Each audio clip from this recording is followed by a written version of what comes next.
There will be no rants tonight. There will be no rage tonight. Because I have suffered. I have suffered watching this footballing club. I have seen us lose to Barca. I have seen us lose in La Liga. Yes, we've won a couple of games in La Liga, but we've still been losing. And it's been painful. It's been so painful. I've seen our attackers being racially abused. I've seen everything. But now there's finally some happiness.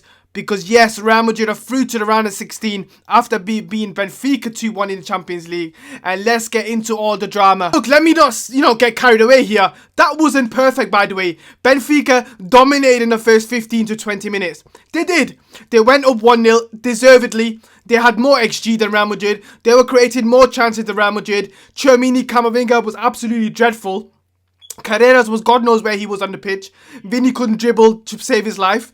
And Gonzalo didn't touch the ball. Benfica went up 1-0 and it was deservedly so. And it could have been more, but it was deservedly so. But then Real Madrid turned it around. Tchouaméni getting the goal back after 1 minute later. Fantastic goal. But let's just get into it. Because how that first goal came up was Gonzalo making runs into the box. And they allowed Tchouaméni to be outside the box. Because that's what Gonzalo does.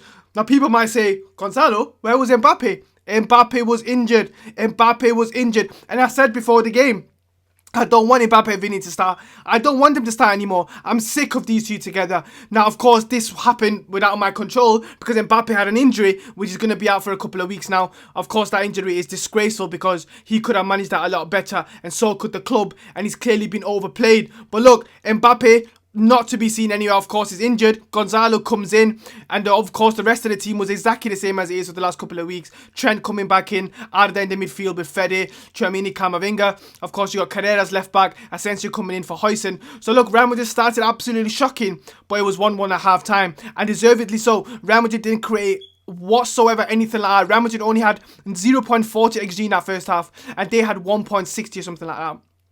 So there you can see the difference in how much they created, Benfica, and how much Real Madrid actually created. Now look, the XG towards the end was better. Real Madrid 1.11 and 1.98 for Benfica. So Benfica had 12 shots, by the way, and 4 on target, same as Real Madrid, 4 on target. So look, this wasn't perfect by any means, but it's happiness because Real Madrid will be in that draw on Friday with the rest of the teams. Now, the other games like Monaco, PSG, of course, PSG have gone through as well. Juventus have actually come back at this moment in time, so there is still that going on. So, but look, Real Madrid was not perfect tonight. Real Madrid still had their issues, which always kind of happens. And of course, before the game, the whole thing was about Prestiani and Mourinho and all these things. And there was a bit of nerves in the stadium. It was pretty obvious there was a bit of nerves. But the first half wasn't great. Real Madrid were giving sloppy passes away. Gonzalo didn't get a touch for most of the game. Vini Jr. wasn't effective, apart from maybe a few times against the right back at Benfica. Apart from that, Benfica looked really dangerous. There was many times where Arda lost the ball and Carreras is just leaving his man and Tchouaméni and Camavinga are jogging back as usual, and it was really frustrating me because I'm thinking to myself, you're 1-0 down, you're allowing other teams to get back at you, and look what you're doing. But look, Real Madrid got back into the game. In the second half, of course, Vini Jr. finishes the game off, finishes the whole tie with a breakaway by Fede Valverde, and he gets 1-on-1 and finishes it. And guess what? He danced again, and I loved it. I loved that dance.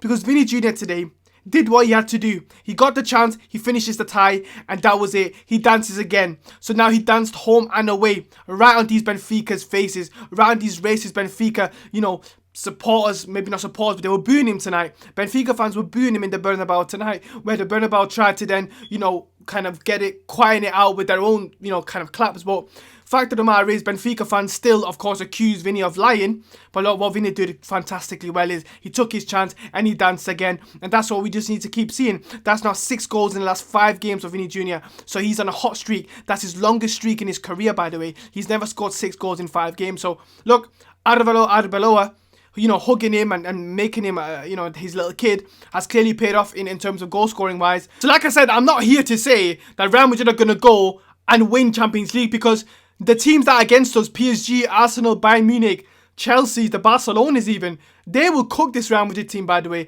because they make so many mistakes still in possession. I've said it before, this midfield can't control games, and this is why Benfica were able to constantly get in against Real Madrid, because they were giving balls away, they were giving these chances away, and that's what this team is going to continue to do. And of course, without Mbappe and Rodrigo, arguably, there wasn't enough attack and threat. And look, it is all well and good playing Vini and Gonzalo, but at the end of the day, if Gonzalo can't get the ball, then how are you going to, maximize his ability? Yes, he did maximize his ability, because there was also a second goal that was disallowed by Arda, where there was a header in by Fede, which Gonzalo was in the box occupying the two centre-backs, but he was just offside, and Arda by kind of, follows it in. But my point is, Gonzalo did what he needed to do, but he didn't get enough of the ball because the midfield couldn't pass him the ball. So there's still issues to come with passing and controlling the game and creation from the midfield, because they don't have that. But what I do want to say though is Tchouaméni was fantastic tonight. He took over that game after his goal especially, and he absolutely dominated that midfield. And look, this is what he can do. Look, he does give the ball away many times, but when he is proactive rather than reactive, he's a top player, and he really, really can use his, physical attributes and his speed that he has. He's got decent tracking back speed when he wants to, and that was key in that, end of first half and in that second half, because he dominated that midfield. Now, of course, notable guys for Benfica as well, the Richard Rios. I thought he was fantastic, to be honest. Even the right back, Didios, whatever his name is, he did really well against, Vini at times as well. So, look, this was a game that Real Madrid had to win, and they did. And they're going that draw on Friday. I'm not saying Real Madrid are favourites, but look, it had to be done. It had to be a win. And of course, this is a slap in Mourinho's face after everything that he said after the game, because Vini is now celebrated again and he's knocked his team out, which is exactly what needed to happen. Finally some happiness. Finally some relief, because Real Madrid won a game to get them through to the round of 16. And like I've said before, Real Madrid have to be in the round of 16 every single year. I think that makes it nearly 18 years straight the Real Madrid have made it into round of 16, which is absolutely fantastic. I remember when I was a kid watching Real Madrid for 6 years in a row not being able to get past the round of 16, which is unbelievable. Losses to Liverpool, Juventus, Arsenal, Lyon. I remember there were so many games by Munich. That was just pain. And for see Real Madrid 18 years in a row getting to the round of 16, it is absolutely fantastic. Of course, we have to get to the next stage now. But look, this is a win. This isn't a fantastic win though. I mean, it wasn't. Benfica had many chances to kind of win this game or do better in this game. And if Benfica were better in that second half, again, they could have, kind of threatened and punished Real Madrid more, especially in that first half as well. They had more XG than Real Madrid. They had more shots than Real Madrid and more shots on target. They could have really, really done better, like they should have done really in that first leg as well. But look, Real Madrid get the job done and go into round of 16. So let me know your thoughts in the comments, of course, guys. Do you think Real Madrid have any realistic chance of winning this Champions League? Or which team do you think Real Madrid can do really well against? Which team do you think definitely will beat Real Madrid? And of course, any other contracting points, don't forget to always put your comments in the comment section. I reply to every single comment. And don't forget to like and subscribe to the best Real Madrid channel in the world. And until next time, Hala Madrid.